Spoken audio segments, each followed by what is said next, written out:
Okay, so I'm actually really excited for this video today because I just finished reading the Kybalion. And so if you don't know what the Kybalion is, it is ancient Hermetic philosophy combining Greek and Egyptian wisdom as to universal laws. This is actually one of the most popular occult books you probably could get your hands on, especially in the 20th century. There was this understanding that, there are these universal laws, these laws that no human is exempt from. That saying that the two things that humans can't escape is death and taxes. Well, there's a lot more to it than just death and taxes, especially from a spiritual point of view. I think that's something that a lot of schools of thought nowadays lack. I think obviously it's important to rely heavily on science, but there are a lot of things that humans still don't understand about how the world works. When I think of oceans, less than 5% of the oceans have been really explored in detail. So imagine so much of what else is out there that we just don't know, or a lot of it is just not able to be seen with the naked eye. And to just think also too that we are in this huge galaxy of planets and star systems and other solar systems. I'm not in any way saying that this book is fact. It's philosophy, so it's just a way of thinking, it's a different perspective, and these are ancient perspectives and teachings from this specific Hermetic school of thought. So I'm going to apply the Kybalion here today in this video to our relationship with money, actually. Just to give you an example of how we should be approaching our finances, the mindset that we should be embodying in order to attract more money into our life and to build more wealth and to really just find peace with knowing that that we are bound to the laws of lots of things, physics, and maybe some of these spiritual and universal principles. So we're gonna get into it. This book covers 7 main principles. The first one is going to be the principle of mentalism. So this is the idea that the all is mind and the universe is mental. So that whole idea that our reality is just like a mental construct. Our reality depends on how we see the world and what we think. Everything that we think is a projection in front of us, and we create our reality. It's sort of that old adage of saying, your state of mind is going to be reflected in what you see in your everyday world. Of course, we still have to be mindful of course, real systemic barriers and systems that are in place that are really out of our power to be able to change on an individual level. Some of these principles we can explain and we can understand it on an individual level, but it's also important to also understand it. But it's also important to understand it on a collective level as well. So the principle of mentalism is the first one. The second one is the principle of correspondence. So this is the as above, so below, that everything is in harmony and agreement. So everything that is happening on different planes of existence, from a large scale to a small scale, all are just reflections of each other. The way that an atom interacts with another atom is the same in which a human may interact with another human, and a planet may interact with another planet. These same interactions that we see on all levels is because we are bound to the laws of the universe, and we come from this existence of this larger grand universe, and so everything within it will react similarly. Then we have the principle of vibration.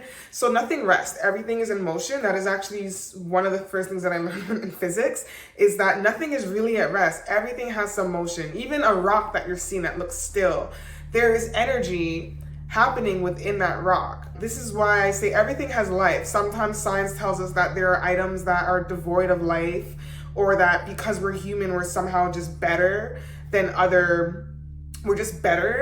the other things around us that may not be as highly intelligent as us, that may not walk or look like us, but everything has life to it. Everything, even though it's not moving and it's just there, has life to it. Your mirror, your desk, your bed has life to it. These are all components of nature. And if you break things down, your bed has similar building blocks to the same building blocks that you have that makes you human. And so I think we have to respect that. It's very hard to kind of comprehend that when we're just like walking through life and going through our everyday problems and just trying to survive, some of us. But on a deeper level, if you have time to really think about it, it's like everything that is around you right now has the same building blocks that you are also made up of, right? So in essence, principle of vibration, from the smallest atomic particle to the planets in their orbits, we all give off this vibration. We're all wavelengths. We're all bits of energy just moving around and interacting, and the way that we interact creates different things and it manifests in different ways. The principle of polarity is my favorite. It's that everything is dual. You have one extreme, the other extreme, the whole idea of good and bad, yin and yang. This is the principle of polarity. Everything has two poles or opposites, and that these opposites are actually the same thing. They just differ in degree. So you have heat. Ice is heat. It's just heat that is not as hot. And then eventually we have a word for it called cold, right? But it's all on the same spectrum. Hot, cold, temperature. Temperature is what it's called. And you can have a very high temperature, you can have a very low temperature. But this temperature has polar opposites. So we can look at our finances in a similar way. And I'm going to get to it obviously in a second.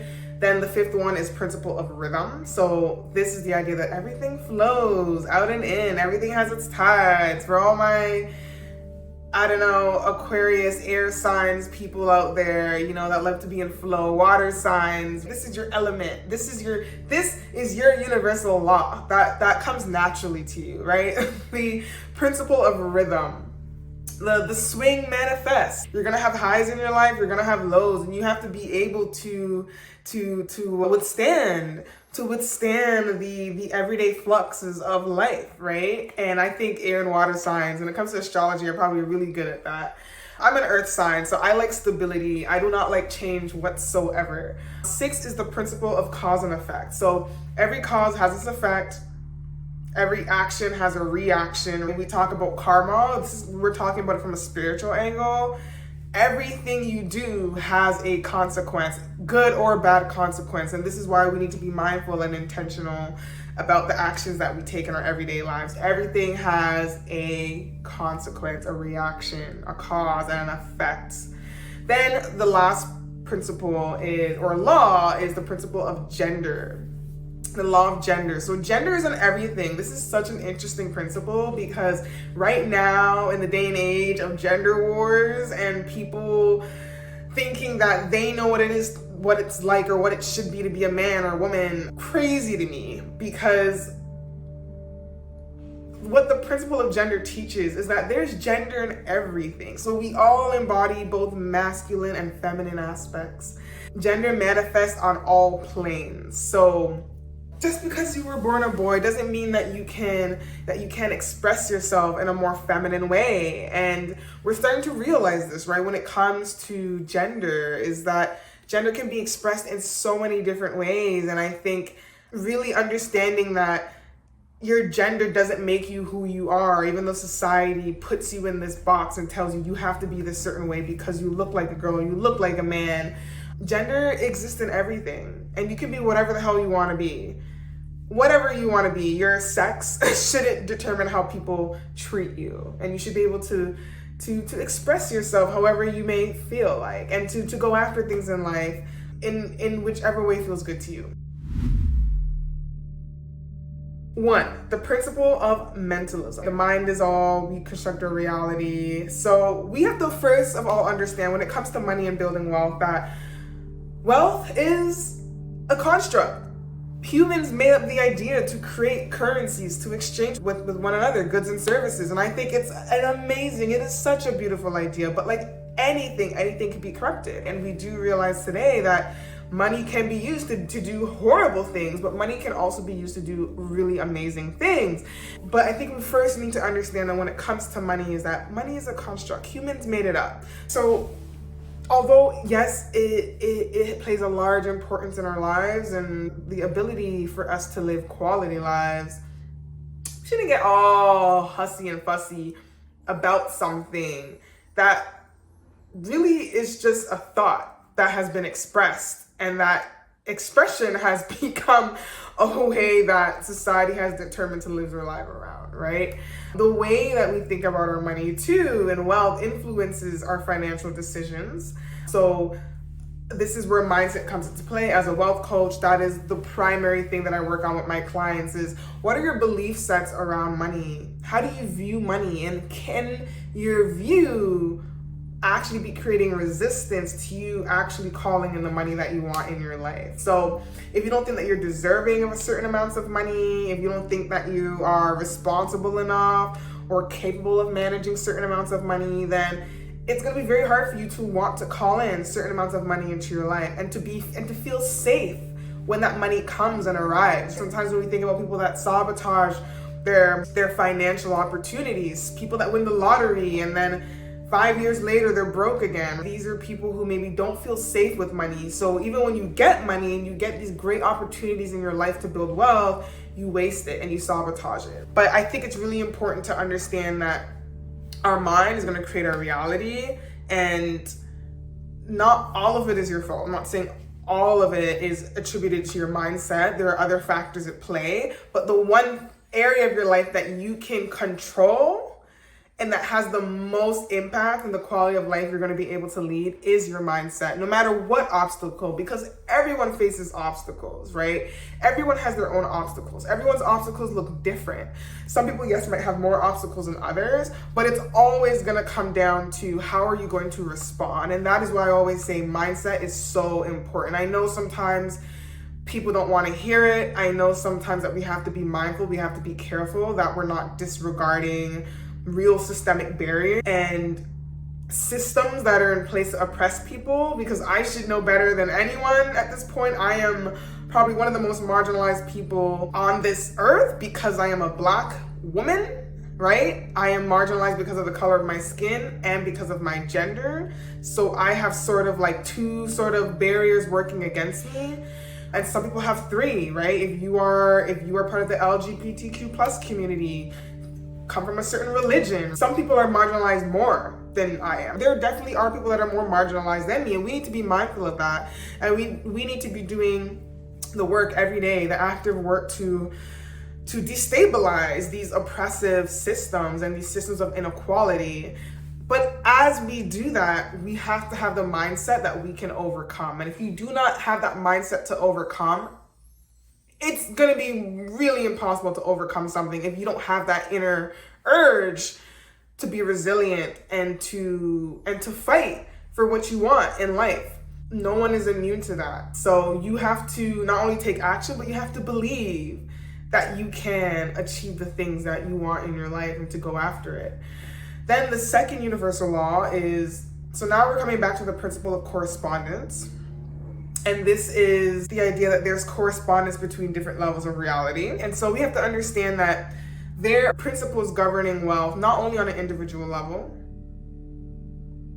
but on a collective level too, right? So I think this is really helpful to understand, because sometimes we put a lot of blame on where we're at in our finances because of our own individual actions. But sometimes, no matter what you do, there are things outside of your control on a larger level in reality that is negatively influencing what you're able to achieve, right? So this kind of ties back to my first point about, like, yes, your mind creates your reality, but on an individual level, you don't have as much power as you may think. Like, there are other external factors that are creating your reality as well. So it doesn't take away the fact that you still need to remain positive in the midst of change or achieving your goals. But of course, we need to be mindful that there are other systems at play, that there are just, whether positive or negative, that there are just other external factors at play that we need to be mindful of, right? So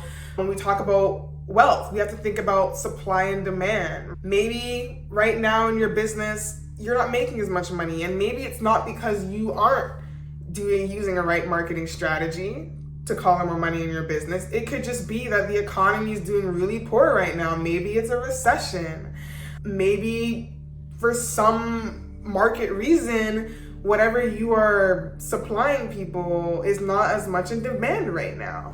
And things change over time, just like how at one point, you know, video stores used to be huge, and then we had streaming services come in like Netflix, and video stores kind of went bust. People are finding other ways to become entertained at home through streaming platforms versus having to go out there and buy real products. So everything kind of has like a end cycle. It's kind of birth and death, beginning and end, and these cycles that not only do we go through in our own lives and relationship with our money, but collectively we go through when it comes to our finances. Sometimes we have recessions, sometimes we have peak times in the market where a lot of businesses are doing good, people are doing good, people are making more money, people are spending more money.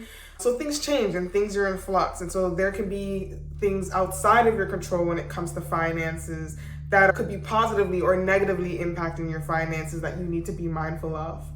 And this once again can be seen in the principle or the law of correspondence. As above, so below. No one's immune to this cosmic law. Then we have the principle of vibration. So that idea again that nothing is really in rest, everything is in motion, things are constantly moving, right? Financial markets fluctuate, they go up and down, investments go through their cycles, economies expand, they contract. So on a larger collective level, we recognize that. On a smaller vibrational level, I would say the principle of vibration really impacts your ability to make decisions. When you feel confident about your finances and the decisions that you're making around them, you are going to make more timely investments. You're going to make better decisions in how you save or how you budget, how you pay off your debt.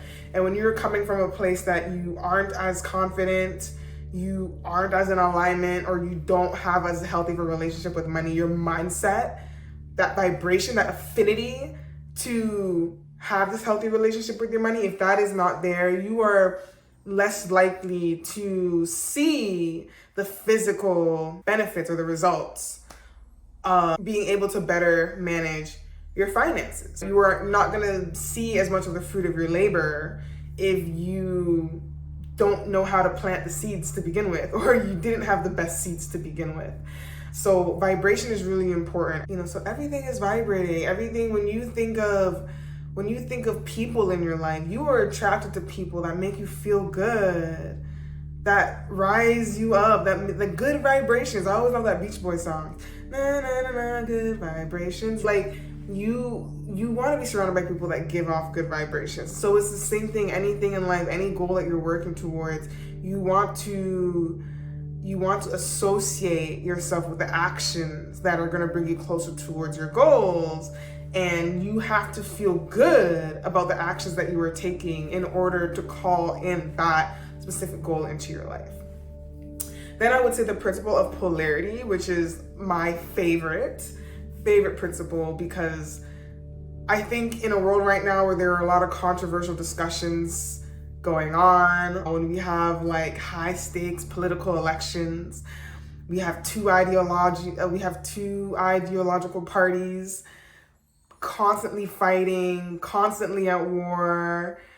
You're either conservative or you're progressive, or you're liberal, or you're this and that, and like people taking sides and people hating other people that take different sides. I think it's so important to understand the universal law of polarity, right? That it is, I don't necessarily think it's healthy to have any extreme view on anything. I think we have to be very open-minded to other people's perspectives and understandings of what's happening in the world and what's happening in people's individual lives. So when it comes to wealth, first we got to look at it from the symbolic understanding of the subject at hand. So when we're looking at wealth, for example, wealth is what we deem as having more than, right? Having an abundance of. So wealth, the extreme version of wealth, is just having so much money that you probably even know what to do with. And then the opposite of that is poverty, where you have absolutely nothing to your name, maybe $0, absolute poverty. You're living, you're homeless, you're begging on the streets for food. Those are two polar opposites. But then you can find yourself somewhere in the middle where there's a healthy balance of, you know what, I don't have an exorbitant amount of money. I don't have an exorbitant amount of resources that I possibly couldn't even use up in my own lifetime. But I'm also not raped of everything that I could possibly own. I have enough to get by. I'm in a good place, right? And that's where most people want to be. Most people, we don't want to just be like surviving. We want to be kind of thriving in a sense.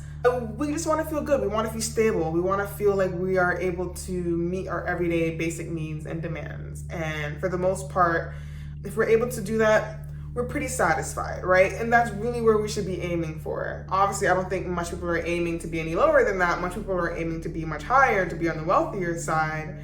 But I think there are definitely, as we move to different extremes, we can see the negative impact that it may have on an individual and the collective at hand. How are my actions also impacting the people around me and the community at large? So when it comes to balancing financial resources, we have to understand the dual nature of wealth, right? Saving so that we can build wealth versus spending. Spending pushes us more towards the spectrum of poverty. So what are you choosing to do in your everyday life? Are you spending more or are you saving more? And that is going to become a direct reflection as to your financial standing and your relationship with money. And we want to be balanced. Nobody is saying that you can't spend it all, and you don't want to be someone that only saves and hoards and doesn't have any fun at all. So you have to find a really nice balance and sweet spot that feels good to you. So I really love that idea of the principle of polarity, that everything has its polar opposites.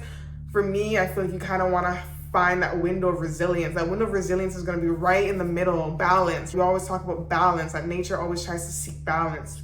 Everything tries to balance itself out. And so I think that is essentially what we're aiming for in our lives when we're talking about finding happiness. I think really what we want is just a balanced state of nature, a balanced state of being. And obviously, it's quite hard to remain balanced all the time, but if we're aware of when we're out of balance, we can take the necessary steps to bring us back into a more grounded and a more centered state. Then we have the principle of rhythm. So once again, it's sort of that cyclical nature and understanding that, financial markets on a collective level move in booms. We're gonna have periods where we're gonna have extreme periods of growth. And sometimes too much growth can be a really bad thing. Like when we talk about inflation, when inflation grows really, really fast, that can be actually to the detriment of society because things get really expensive and people's incomes don't grow as much to match that inflation. So sometimes too much growth can be a bad thing. And then we have a recession where people aren't spending as much at all. And if you have too long of a recession, that can also be disastrous for an economy. So we want to have this healthy cycle of people spending and people saving. And there's going to be strategically certain points in time when we need to tilt the scale to either or in order to create this natural cyclical way of operating within a market. Actually, there's always this understanding that the longer it takes to go into a recession, the bigger the recession is going to be. And I think that's why there are a lot of people that are worried right now about our economic affairs, because at a time where inflation is so high, you would think people would be saving more. People are still spending. So we're actually still really in this growth period when really history has showed us that in periods like this, when inflation is really high, we should really be saving. And so I'm really curious to see what happens when, and of course there's other external factors. There are ways that people are cheating the system to get out of these natural cycles. There are big banks and corporations that are trying their hardest to not go through a recession. And it just makes me feel like if you're playing with the natural cycles of nature, these universal laws, it's really gonna come back to hurt you, because we are supposed to go through this expansion, retraction. That is a natural universal law. This rhythm of growth and decline. And if you refuse to decline, if you refuse to pause and to detract, this is what is causing a lot of the issues in this world. This is what's causing growing wealth inequality and discrepancy within the Western world, causing more abject poverty in all of the world. This is what's increasing the incidences of climate change. This need to grow. We're not willing to pause. We're not seeing the beauty and the wisdom, and sometimes not growing at all and not taking action at all, and rest, right? To slowing down. We are forgetting that as a society. And so that can reap really bad repercussions. We are trying to cheat ourselves. We're trying to cheat ourselves out of this universal principle, this law of rhythm. We need to abide by that it is okay. Sometimes we need to take a pause, a deep breath, just like how we inhale and then we exhale. It's the same thing we need to do when it comes to our wealth. There are moments in time where we need to be grinding, we need to be hustling. And then there are moments in time where we need to rest, we need to reflect, we need to reassess, we need to pivot, we need to redirect ourselves. I also love this idea when it comes to our own individual ways in which we manage our finances. And I always talk about how wealth is created, because I think a lot of people feel like, oh, well, wealth is just created because some people are just born into wealth, or people just get lucky. And I think what's really important to understand about building wealth is to understand that you're not always going to be having great times when it comes to your finances. There are rich people, there are celebrities, people that have lots of money that still go through hard times with their finances. They just get a larger amount of money coming in that you may not ever experience, but they also have rich people problems, and they also have large financial assets that sometimes come with large financial debts and liabilities. So I always say it's not about how much money you have, but what you do with it. And I think where people are able to build wealth, and the people that build wealth successfully, are people that really take advantage of when those good times come. When you, for example, if you win the lottery, that is a perfect example of how you can literally set yourself up to be wealthy for the rest of your life. But it is shocking at how many people get that opportunity to be that extremely wealthy and lose it all. A lot of it comes down to maybe education. They already weren't good with money. So when more money came in, they didn't know what to do with it. A lot of it can be a mindset thing where they don't think that they're deserving of having that much money. So they find ways to sabotage themselves. And whether that's by giving too much of their money away, whether that is spending their money on unnecessary things that don't actually add to their wealth, but take away from their wealth. So I think a key way to build wealth and to retain wealth as time goes on is to look for those key opportunities in your life where money comes in, and be very smart about what you do with it. That is really, really key, because for the most part, we're just getting by every day with a regular job and a regular influx of income and money. But sometimes you may have an opportunity like a raise or a bonus at the end of the year. What are you going to do with that money? So that's totally up to you. Your tax refund. What are you going to do with that influx of money, that abundance of wealth that is coming through? And then there are going to be moments where you don't have that much money coming through, which is why we have savings. Sometimes things are going to take away from your wealth. There are going to be incidences, emergencies, negative things that happen in our lives, because things are going to happen. But are you prepared for them because you took the proactive steps to prepare yourselves for when that emergency would come, right? So principle of rhythm, just remembering that our lives are cyclical. Birth, death, rebirth. Everything has a beginning and an end, a flux, a flow. You have to be in flow with your money. You have to be okay with, there are going to be periods where you don't have as much money coming in as you'd like, and there are going to be periods where we have more money than what to do with it. And it is what you do in those moments that are going to determine how successful you are overall in your lifetime when it comes to your relationship with money. Then we have the principle of cause and effect. So every financial decision is going to have its consequences. Just like any action you take in life is going to have its consequences. And I think to really master this law of cause and effect, you have to be so mindful. I cannot stress how important it is to be intentional about what you are doing. My mom always has the saying that haste makes waste. I have a father who's really impulsive when he makes decisions, and I've seen over the long term this anxiety, this impulsiveness has led him to make worse financial decisions down the road, and that decision creates another poor decision that creates another poor decision that creates negative circumstances to manifest. So we have to be so intentional about what we're doing. It's okay to pause, take your time to think about something. I always have this saying, like, you know, there's always a really good strategy within the finance space to wait 24 hours before you make a decision, before you purchase something. Because hands down, a week later, you're going to realize you probably didn't really need that extra side table or that cute little painting. So I think we need to be very, very, very intentional. Everything that you're doing, why are you doing it? There has to be a why behind it. Why are you doing what you're doing? And it's so crazy to me because I just think like this is a normal thing that people do. Like, do people just not think about why they're doing things? And a lot of people don't.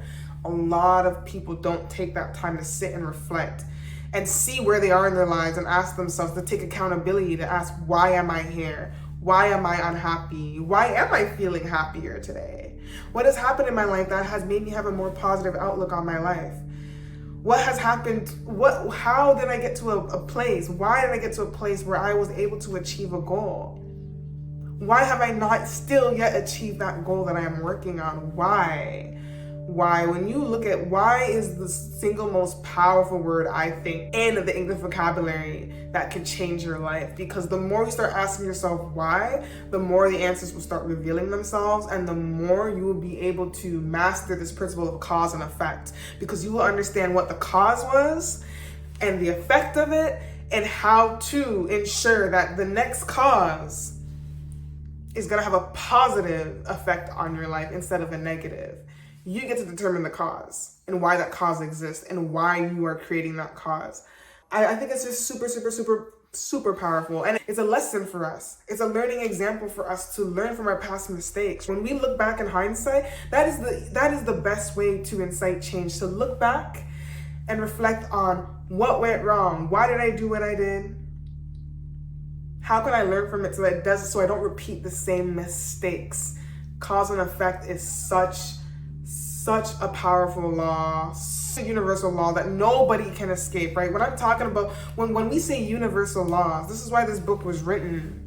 It's not that occult when you think about it. It makes so much sense. These are laws that nobody is exempt from. This happens to everyone and anyone, from rich people to poor people. Everyone goes through the law of cause and effect. When you decide to cheat on your partner, there's a consequence to that. When you decide to not pay your taxes that year, there's a consequence to that. When you decide to run a red light, there's a consequence to that. When you decide to tell a lie on a friend, there's a consequence to that. There are consequences for everything.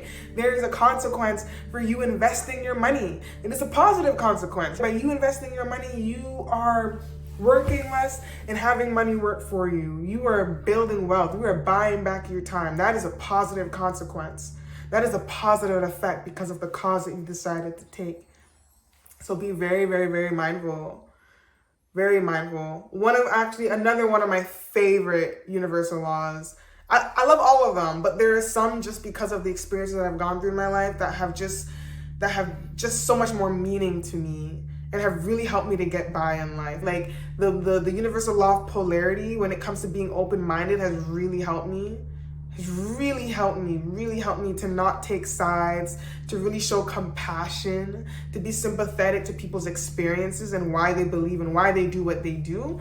And then the principle of cause and effect, to be compassionate on myself and my life experiences and why I am where I am today and how I can change that, how that can inspire me to change for the better.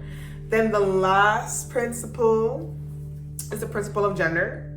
Oh, this is a fun one. Oh my gosh. So, I think the reason why we don't understand the principle of gender and why this universal law is so hard to understand is because most people don't understand it from the way that it's supposed to be understood, which is that gender is different from biological sex. And the issue is that people treat people based on their sex and not on their gender. We create societal rules. Society ascribes to a certain way of living based on people's sex, and not understanding that our sex is not a determination of how we're supposed to lead our lives. Our sex just describes the physical way in which our body works. So your sex is a biological trait. It is not a personality trait, but people treat our sex as if it's a personality trait. So, I'm a woman. Automatically, society makes you think, well, I'm a woman. I shouldn't be running a business. I should be at home, cooking, taking care of children. Because why? Because I have a vagina. Biologically, my vagina is there for a purpose, to birth babies. But the issue is that we determine that a woman's purpose in life is solely to fulfill the physiological needs, the biological needs of the body, when that is not all that a woman has to be. Yes, I have a vagina, but that doesn't mean that my whole life has to be dedicated to what my vagina can do. That's what I'm trying to say. Gender, if we look at it from the place of gender, we would understand that no matter if you have a penis or if you have a vagina, we are all capable of doing whatever it is that we want to do. We are all capable of the powerful gifts that humans have been given, no matter what your sex is, no matter what body part you were born with. Because we all embody, here I come to the universal law, we all embody both masculine and feminine energies. These energies, these principles are present in everything. That book embodies both masculine and feminine properties. How? Okay, actually this book, masculine. Okay, we first got to understand masculine energy and feminine energy by what I've been taught for it to be, right? So masculine is the exertion of energy. It is the action. It is the drive. It is the doing, right? This is actually one of my key frameworks of manifestation. Manifestation isn't just believing something. You actually have to go out there and do the work. That is the masculine energy of something. Yes, maybe that might come more naturally to someone that has a penis. That is the sex, that has the sex of a male. But that doesn't mean that only males have access to masculine energy. So the inside of the book now is all these beautiful words and writings and teachings that I am bestowing on you today. This could be seen as the feminine energy because it is the wisdom, it is the creation. This book holds and keeps the creation in place. Even the way that we lay out the words on paper is masculine in itself. It is the box, it is the confines in which we keep things in order as well too. But the feminine is about creation, it's about flow, it's the ideas, it's the bringing forth. And we could not bring forth these ideas if we did not have it in the form of this book. This is what creates the book. It is not just the structure in which the book is made from and what it is made for, but the words that are contained within this book that brings forth the ideas that can change the way that we think. That is the beauty, that is the feminine aspect of this book. And so I want people to understand that you can apply that to anything. So the same way that I just described this book is the same way that I can describe myself as a woman. I, as a woman, embody both feminine and masculine energies. One might be more pronounced than the other. I might, for some reason, because of my upbringing, right? I grew up with a father who's entrepreneurial, who's very organized. I have a mother that's a Virgo mother who's very hardworking. So naturally, I embody a lot more masculine energy. I grew up in a household that kind of programmed me to be a lot more masculine. It maybe doesn't come natural, but it is what I feel comfortable with because of my own programming. In the same way that a woman might be more programmed to embody more feminine traits and aspects about herself. I think as I've gotten older, I've had to find ways to bring myself back into balance when it comes to this energetic understanding of gender and embody more feminine aspects, feminine understandings of how to navigate life, right? Because like I said again, when we think about feminine energy, it's more of a flow, it's creation. It's the beginning of something, but then you need something to carry that through. It is the person that says, I want to build a house. And then it's needing the other energy to kick in to actually build the house. So in anything that I do, I bring both of these energies in together to accomplish a task and a goal. But sometimes one thing can come easier to me than another. And actually, I think to be very entrepreneurial, I think you have to be really good at tapping into feminine energy, because it's all about creation. Literally, to be an entrepreneur is to be an innovator. It's all about creation. So to say that only men can run businesses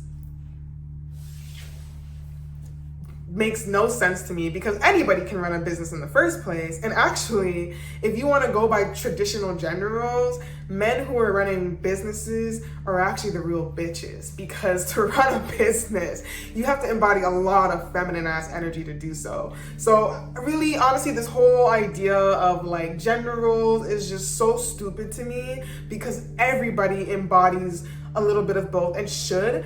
And the reason why we have such a discord in our world today and there's so much gender wars is because we are fighting at extreme ends. We have people that are hyper masculine and hyper feminine fighting against each other, when really they should be looking within to ask themselves, why do we live in such a hyper masculine patriarchal society, and what is that doing? How is that creating an imbalance for the feminine aspects of us, for the feminine ways in which we all want to show up? Just because you have a vagina does not mean that you are supposed to be hyper feminine, and because you have a penis, you're supposed to be hyper masculine.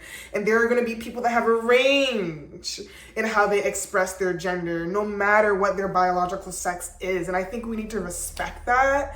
And I think we need to understand gender fluidity and be more open and be more comfortable with gender fluidity, because gender is not fixed. And we are treating people as if they are supposed to be this fixed way, that all men are supposed to act the same way, that all women are supposed to act the same way.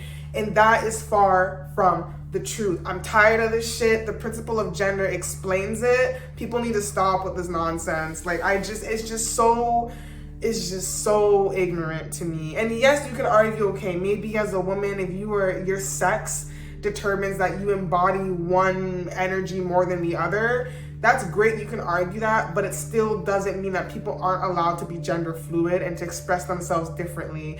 And there are gonna be people on a spectrum that will accept other people on a spectrum, and we need to be okay with that. And that is why, yes, I am down for the LGBTQ plus community, because I believe in gender fluidity and people can love whoever the hell they wanna love. And so actually, in the context of money, when it comes to gender, the point that I really wanna drive home here is that when we look at money, we gotta look at the act of giving and receiving. So the masculine aspects of dealing with our finances on an individual level might be, investing, earning our income, taking that accountability to make that decision around your finances, budgeting, getting really clear on like, where's my money gonna go? That's very masculine energy. And maybe why for some women they might feel uncomfortable with that, if that is not an energy that they're able to tap into as often or they feel as comfortable with.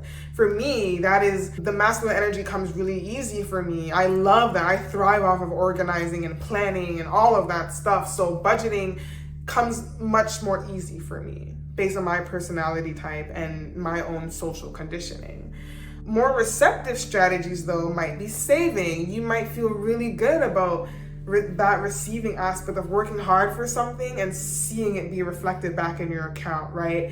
Budgeting, too, could be an act of receiving as well, because you won't know how to save if you don't budget. So it's like you need to be able to manipulate the masculine energy and the feminine energy to get what you want. And this is why I say you cannot be successful at anything without embodying any of these two energies. So anyone that's lied to you and said, to achieve something, you have to only go at it from this masculine point of view or from this feminine point of view, this is completely incorrect. If really, you should be going at anything from a very balanced, mindful, intentional state and place. And this vessel is just a mental construct. We come back to the first universal law that literally everything is just made up in our mind. Everything is a fucking illusion. So at the end of the day, your opinion doesn't matter. Nobody's opinion really matters. My opinion here today doesn't even really matter because that is my own mental construct. This is my own mental construct that I've created for myself. And this is a construct though that helps me to live a life that feels good to me. So it's not really harming me in any way. And the way that I choose to see the world, I choose to see the world in a way that's going to benefit others. So I'm very intentional about the world that I'm creating. And so I want to ask you, are you intentional about the world that you're creating? With knowing all these universal laws here today, is there a way that you're seeing something differently? Is there a way that you want to go after your life differently, knowing these universal laws, knowing that, you know, things come and go, things come in cycles, as above, so below. Within you is everything else outside of you. Cause and effect. Everything has a consequence. Understanding these laws, does it feel true to you? Have you experienced any of these laws? I think if you really take the time to go through these laws one by one, you would realize that you have gone through each and every one of these universal teachings and wisdoms about how the universe works. And this is not exclusive to just you as a human. Cats go through this, atoms go through this, stars go through this. Every single thing in existence within this universe goes through these universal laws. Nobody is above this universal law. Nobody is below this universal law. So I found this book to be incredibly helpful. It is a very powerful book. These are Hermetic teachings. These teachings aren't supposed to be told to just anyone, to be honest, because a lot of people get this knowledge and they don't know what to do with it and they don't actually apply it to their lives. So I really urge you, knowing this information, maybe wanting to take a deep dive into this book yourself, but really taking the time to understand these universal teachings, these wisdoms that have been bestowed on us, that have been passed down for millennia for a reason. We are not the first ones on this earth today. People who have written this book, who have passed down these teachings orally and then eventually written in written form, know this. They have experienced it for themselves. Our ancestors have experienced the same things that we're experiencing today. So nobody is immune from it. We need to know how to master these laws. There are some laws that you can manipulate for your own benefit, for your greater good. And that is where true mastery lies. And that's not attainable to anyone. But I think the first step is awareness. And so I hope that I brought some awareness today on these universal teachings and how you can shift the way that you look at your finances for the better, to understand that you're not always at fault. You're not entirely at fault for the reason why you are where you are today. Some of it is your fault, and that is where accountability takes place. But some of it isn't your fault either, and you can show yourself compassion for that, for all of it. Because when you know better, then you can do better. And if you didn't know better, how were you going to do any better? So I applaud you. Even just watching this video today, you've probably gained a new perspective, a new way of looking at life, a new way of relating to your finances. So I'm going to leave it at that. I hope that you found this video helpful. Please like and subscribe, and obviously leave in the comments below what you thought about these universal laws. If you are ever going to get your hands on this book, and you know, I think if you're someone who's going down a spiritual path, maybe you're someone who like isn't really religious, but you really want to understand like the patterns in our world, in the human collective, and not only just in the human collective, but in this world on a macrocosmic and microcosmic level, this book would be very interesting for you. It really gets you thinking, like, why is it that we see the same patterns in everything? And this is what makes up the universal laws that we see today, and these are the universal laws that are talked about in the Kybalion. So I hope it was helpful. So if you want in the comments, let me know what video you want to see next, and I'll see you in the next video.